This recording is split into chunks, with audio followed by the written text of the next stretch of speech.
All right, so this is a motion censored sprinkler system that I developed myself. Orbit does have another version of it where you can just plug a garden hose in. But I wanted something a little bit more intricate so that I could keep the thieves away, everything hidden in the ground. So what this is this is a low voltage transformer right here.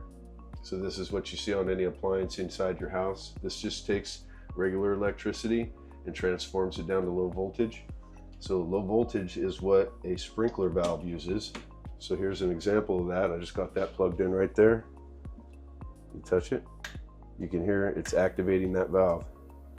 So when you have a sprinkler timer, all it's doing is being the middleman in between the voltage, sending it out to the sprinkler valve. That's all it does. So with that in mind, if you wire this low voltage electricity to a motion sensor, a low voltage motion sensor, and then wire from the sensor straight to the valve, you can get the sensor to automatically operate the valve. So that's the whole idea behind this system that I designed in order to keep people off my driveway from getting in my truck and coming up when I don't want them to. So this is the basic components that we're using in this system. And here's some tips that I would suggest when you're doing a system like this. Number one, your rotary pop-up heads will be flat with the ground and they're going to pop up, so keep them hidden. You could even get a can of spray paint and spray paint it the same color as whatever the surface is, so they're kind of hidden. Make sure that you have a short leader going from the valve to the head, just a little 1/2 inch, 6 inch, so that it's instantaneous when that water goes through there. It's not taking any time to pressurize and fire up. You can upsize your water service on either side so that it's a larger 1.5 inch or 2 inch, and that will give you more volume going to each sprinkler valve. Use an irrigation box for all your sprinkler valves so you don't lose track of them.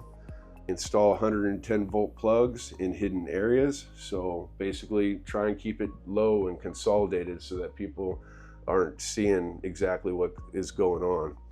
Make sure you got a switch in the garage to activate the system, otherwise it's just going to be live all the time and that's not going to work good. Motion sensors have to be low voltage. Don't get regular electricity. The motion sensors have to be low voltage. There's one valve per head. And the reason for that is because you get the instant pressure when it turns on. And if by chance they're going to try and kick one off, or if one's broken, the whole system can't be disabled just by one broken head. All right, so this is a basic layout that you would use in order to set up a system like this. So basically you have the garage here, then you have the driveway here. This would be the area you wanted to protect. So you would have a switch in the garage, and that switch would activate the electricity because you don't want it on all the time, otherwise everybody would be getting wet all day long. So you activate it when you go to bed at night with a switch that sends electricity out to your outlets. Once you have electricity at the outlets, that's where you plug in your transformer. That's the little black device that we showed you. And then from that, it's going to go low voltage wiring right to a motion sensor. That motion sensor is going to be low voltage as well. So from there, you're going to go from the motion sensor, low voltage wiring, out to each one of your sprinkler valves. So you can set them up wherever you want, but you're gonna have those set in your designated areas.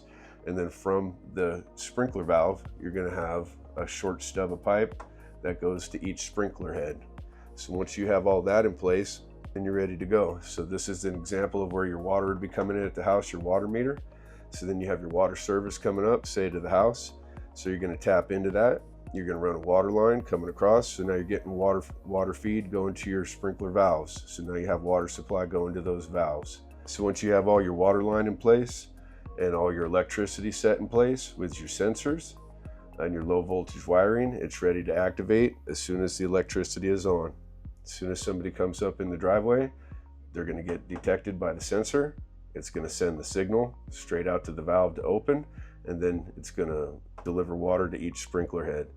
Now with these, the reason why I set it up with 4 different valves is so that you get maximum volume, maximum pressure, and very short leaders going towards the sprinkler heads. If you can imagine when you turn on your sprinkler system at home, how it takes 10-15 seconds for it to fire up. Now figure a big inline valve with just a 6 inch leader to a head, it's instantaneous. They're not going to even have a chance to get out of the way. They're just going to be soaked right away.